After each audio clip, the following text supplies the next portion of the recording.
Hey there data detectives! Are you ready to sniff out the duplicates in your Google Sheets? Whether it's names, numbers, or dates, we'll uncover the clones together. Let's dive in. 1. Select your data, highlight the cells where you want to search for duplicates. 2. Use conditional formatting, click on Format in the top menu, choose conditional formatting from the drop-down. 3. Create a custom formula, in the conditional format rules pane, select custom formula is from the drop-down, enter equals countif, A1, 1, make sure to adjust A to your specific range. 4. Format duplicates, set the formatting style, like a background color, to apply to duplicate cells. 5. Apply and review, click Done.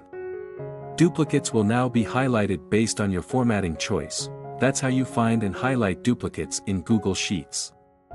If this video helped you in your data detective work, please like, share, and subscribe for more insightful tips.